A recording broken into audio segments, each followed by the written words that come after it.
you can't trade Alex Steen.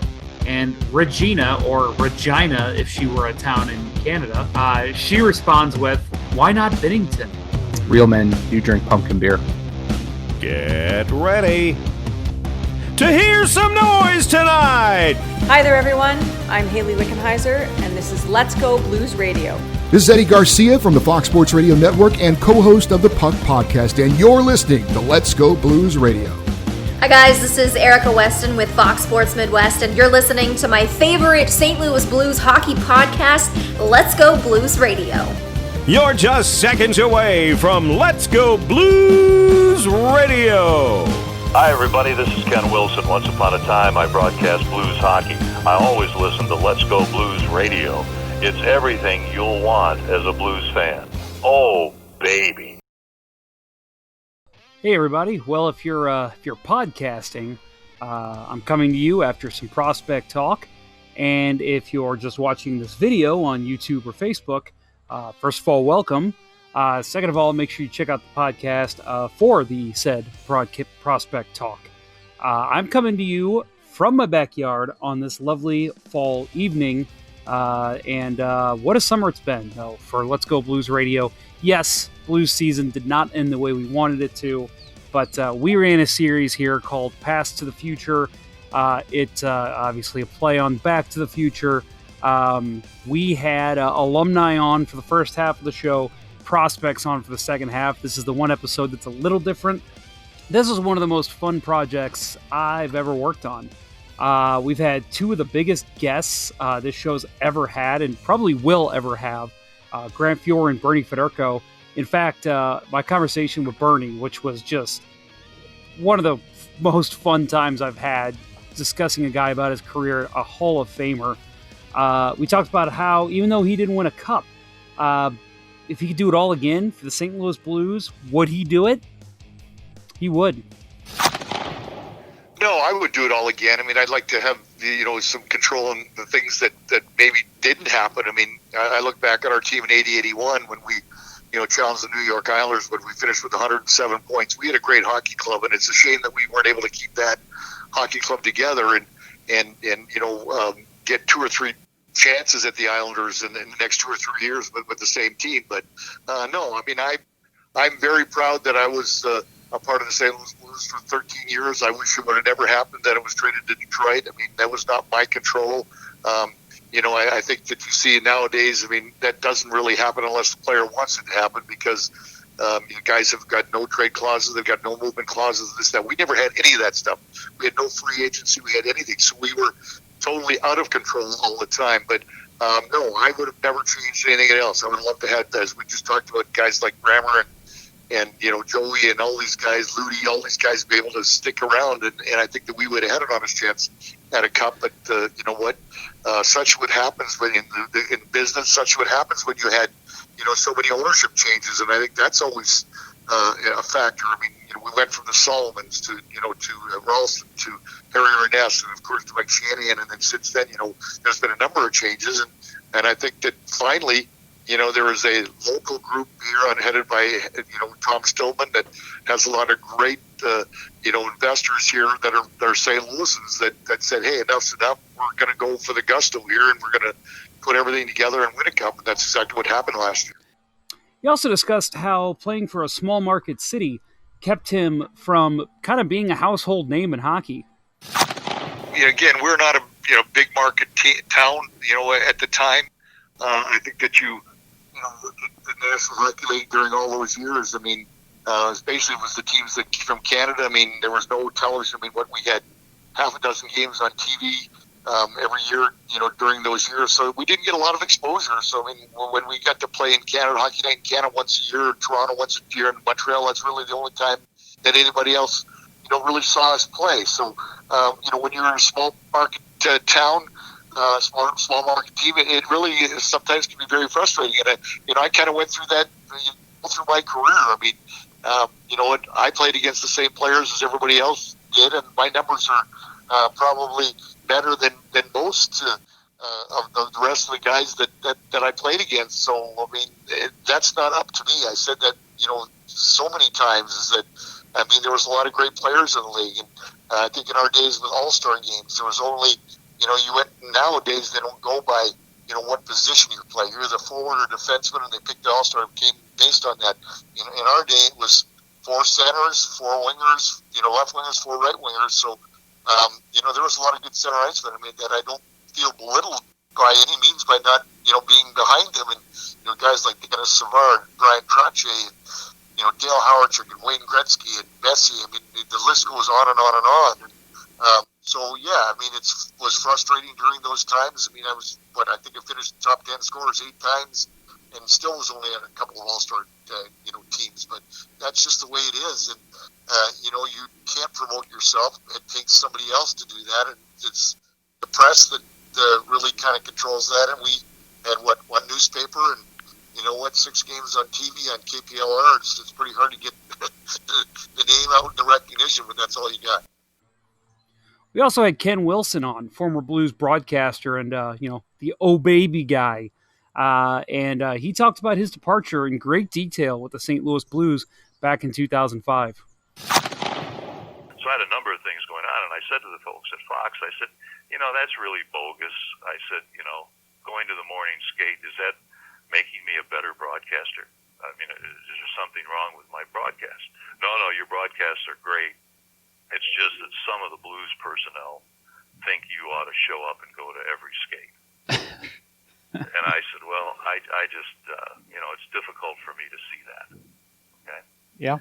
And they said, okay, well, we're gonna work through this. Have the Blues talk to you? I said, no one's talked to me. And I said, well, work through it. And they were going to get back to me. And I was sitting with my idea, and they were going to get back to me. And I got a call one morning. I can't remember from whom. I think it was Jack Donovan, the head of Fox Sports Midwest. Okay. And it might not have been, but I believe it was. And he said, and I was waiting for them to get back to me, right? And he said, the Blues are going to announce a new broadcaster this afternoon. I said, oh, really? Wow. Really? I said, really? He said, yeah, they against our wishes, they've decided to hire John Kelly. I said, oh, really? Really? Well, okay. Good enough.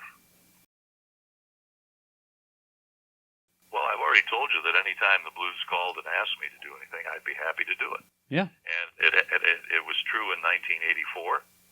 It was true in 2004, and it's true today. And, I got a call from the Blues front office. Would you, here's what we're going to do. We're going to have these 3 games of, throwback jersey. And we're going to do some spots and play some things at the arena. Would you come back and do this for us? I said, I'd be delighted. We even welcomed on his longtime partner in the booth, Joe Micheletti, and he talked about his time with the Blues as both a broadcaster, a player, and even as a coach. But he told a great tale about his old Minnesota coach, Herb Brooks. Here's the relationship that I had with Herb. When I was a senior in high school growing up in northern Minnesota, and Herb came to our house, it's about a 4-hour drive from Minneapolis, St. Paul, up to Hibbing, Minnesota, where I grew up. And Herb came up because he wanted to talk to me about going to the University of Minnesota. And he spent the first hour that he was there with my parents, and then he spent about 30 seconds with me, and said, "Good to see you. We'll be in touch," and left. Wow. But that was Herb. He wanted to make sure that the family knew that if their son was going to be involved with his program, he wanted the parents to know what he was all about. Now, one of the more touching moments we had on the show was when I had Lubos Bartechko on, former Blues left winger, and he actually told us about how he found out about his friend Pavel Demitra and his unfortunate demise in the locomotive crash back in 2011 that touched so many of us hockey fans. Well, it was I found out they were supposed to fly into and play a game against our team in my hometown where I was playing, and he was I did not know that. in there. So he texted me, like we talked the night before. He's like, "Hey, we're going there. Can you get me, a box for my family?" And so they're coming in to see me, and I'm like, "For sure, absolutely." So I got him a box, got him everything, and then in the morning, before they were taking off on that flight, he texted me, everything's all set and all that stuff, so we were talking. He's like, yeah, and I was practice. I had practice that morning. So I was at the practice, and then after practice, like, I was looking at my phone and, I had a message, whatever. So I responded. And then all of a sudden, one of my teammates ran up to my car and is like, do you know what happened? I'm like, no, what happened? He's like, yeah, the plane went down. I'm like, what are you talking about? He's like, plane went down.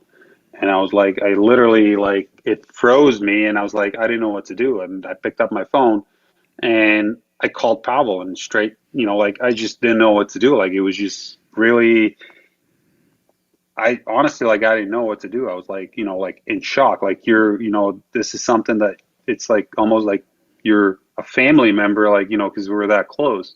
Just like, what happened. So it was very, very tough at first to take it. And, I just still kind of think about it, think about him, and, it's tough, and it was not pleasant, but, we just have to move on from things like that and remember all the good things that what happened with him and go from there. But yeah, it was not pleasant.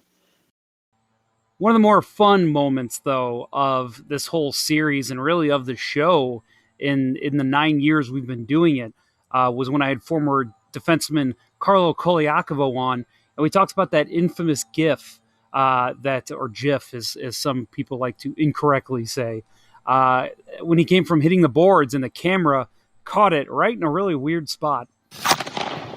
Well, I guess it's funny because it's something that people always remember me in a stupid way.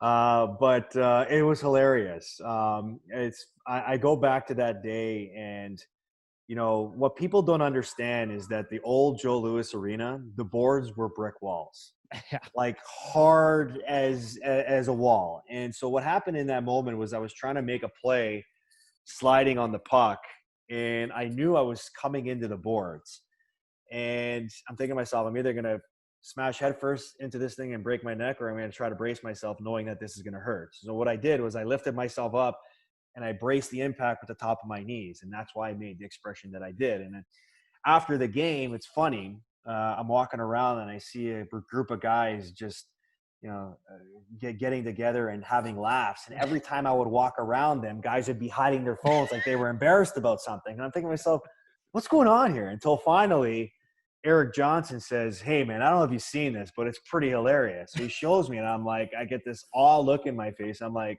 oh, my God, what the hell was the camera doing in that spot in that moment?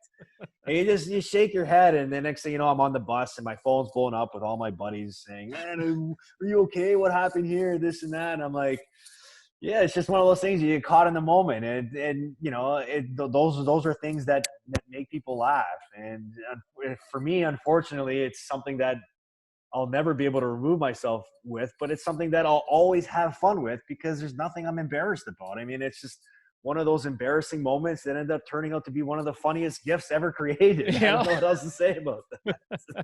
You'll live forever, Carlo. That's the way forever, I see it. Man. But it's good. It's all good.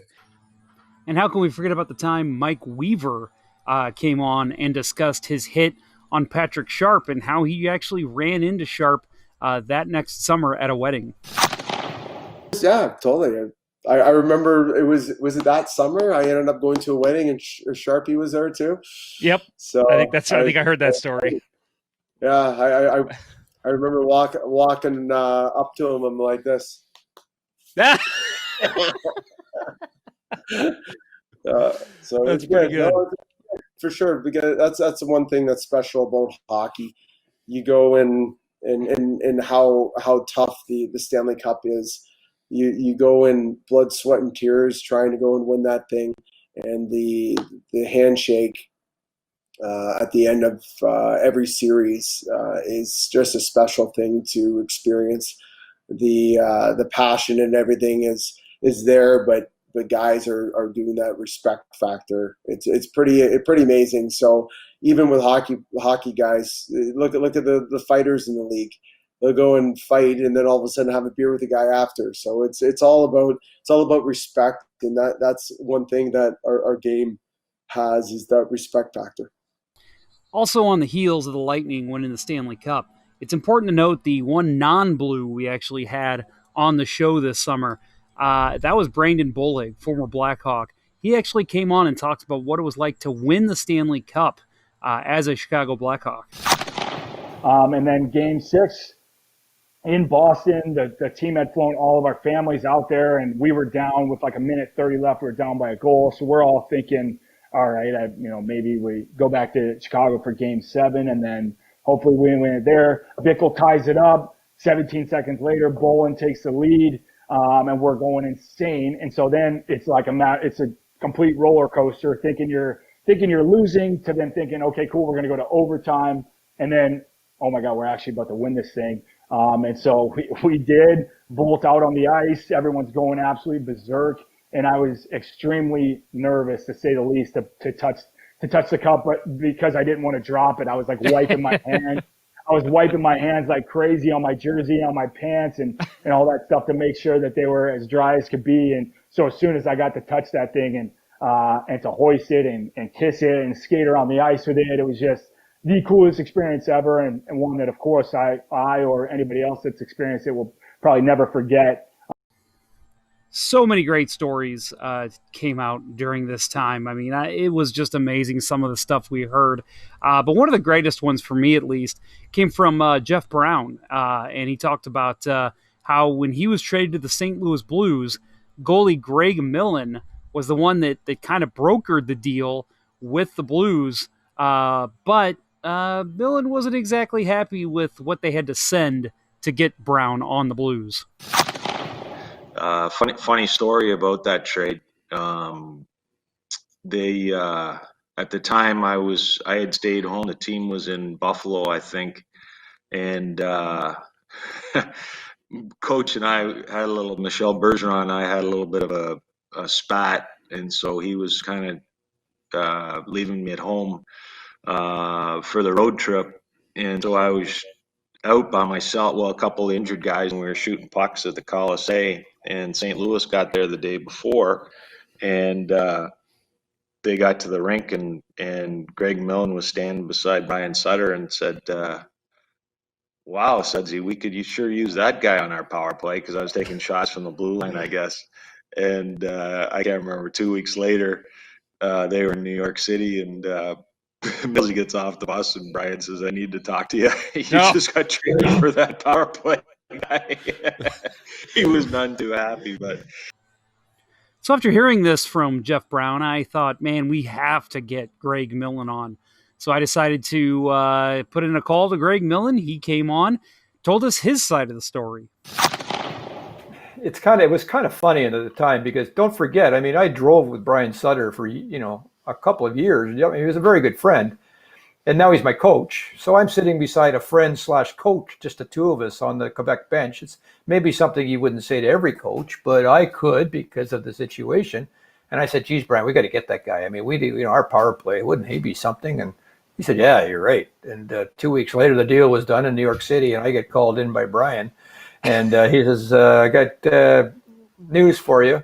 You really like that Brown, huh?" I said, "Yeah, I do." He said, "Well, we just traded for him." I said, "That's great. Fantastic." And then he said, "No, they traded. It was for you, though."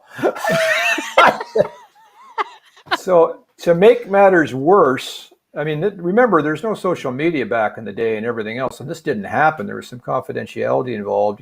At that point in life, you had a chance to tell your wife first before it got out on the media, unlike today. So I call my wife back in St. Louis, and she answers the phone, "Bonjour," because Jack Quinn's daughter was in the media business, and he broke the news before my wife found out about it. So that didn't make me very happy either at the time, based on the contract situation. But that's how that went down. So she knew before I did, basically. And sounds like she has a good sense of humor about it, though. Well, Yeah, I don't know if there was some sarcasm involved in that or not, but anyway, that was interesting. And I mean, trades happen, and that's, you sign up for that. But it was just a funny story that you look back on now. And by the way, another great trade. I mean, the Blues made one bad trade getting me and a really good trade getting rid of me with Brown, because he turned out to be a heck of a hockey player. Yeah. Now, that wasn't it for Millen. We also heard a great story about a time that he actually was playing for one team, signed with another team that summer, and the owner of the original team he was playing for didn't even know that he had signed already with another team. Well, the St. Louis connection is Larry Plow.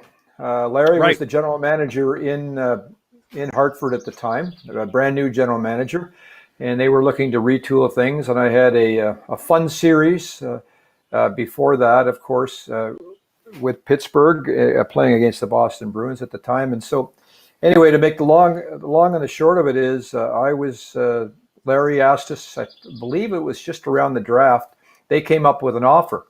And we told Hartford that that's fine, but we owe it to Pittsburgh to go back to them first, because they gave me my start in my career. I didn't really want to leave Pittsburgh. And Larry was very kind about it. He said, you go ahead and do that, and if it doesn't work out, we'd love to have you. So we did send the offer back to Pittsburgh and said, and the story is that Baz didn't really believe us. He thought we were bluffing. And then he went golfing. We didn't hear from Pittsburgh. And I remember on a Sunday, I got a call in the morning from my agent, who was basically a criminal lawyer at the time, from the Sioux, who I met, Frank Caputo. And he said, well, they want to sign us and we haven't heard a thing. And Hartford's called back. I said, well, I guess we got to sign. Pittsburgh obviously doesn't want me. So that day we jumped in a plane, went through New York City, ended up running on the tarmac, if you can believe this. Could you imagine doing that in this day and age? To catch the next plane. Ended up in a small prop job to get to Hartford from New York. Signed that night on a Sunday night, had dinner at Larry and Wendy Plow's house. And then the Monday morning, I got a call from the president of the Pittsburgh Penguins, the late Paul Martha, and he said, I heard you just signed. And we said, what do you mean you heard? We told you. He said, well, nobody told me this. He said, what if we offer you a U.S. Steel? I said, I'd love U.S. Steel, but it's too late. We've already signed. And that was the end of the story. And the president never found out from the manager. The manager never told anybody that we had an offer. I mean, there's so many other great things that came out of these interviews, and I was lucky enough to be a part of them. I hope you've listened to them. I hope you've watched the videos that accompanied them. You can find them all on Facebook, YouTube as well, and then, of course, any podcast platform you have. They're all on there. Make sure you check them all out.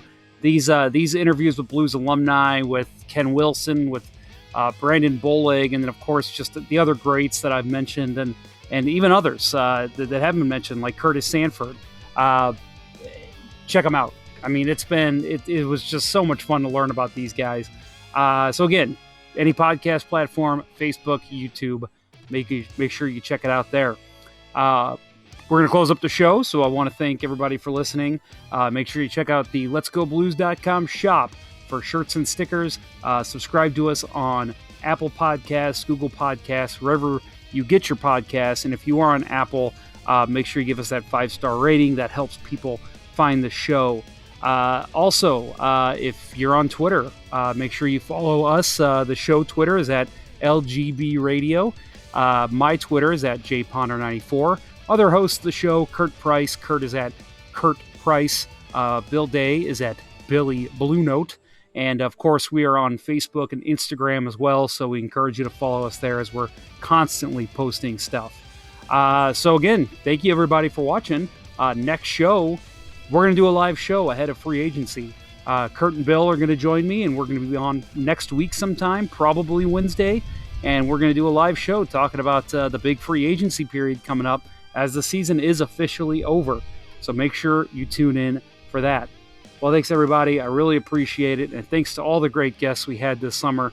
Looking forward to continuing this and getting some more great guests in the future, because this was definitely a lot of fun for me, and I know it was fun for a lot of the listeners. Thanks, everybody, and let's go Blues. The Chiefs are at home tonight against Cyanosport at the War Memorial at 8. Good seats are still available. A look at sports. I think that went very well. Thank you for listening to Let's Go Blues Radio. Now take off, hosers. Well, there's 90 minutes of your life you'll never get back. Sorry. St. Louis Blues, St. Louis Blues. Have you heard the news about our St. Louis Blues? They've only just begun, they're on their way to number one. Now there's no more blues for our St. Louis Blues. The Blues are on the ice tonight again. They're rough and tough and got the stuff to win. They'll always get one more, no matter what the score. They are quite a hockey team, my friend.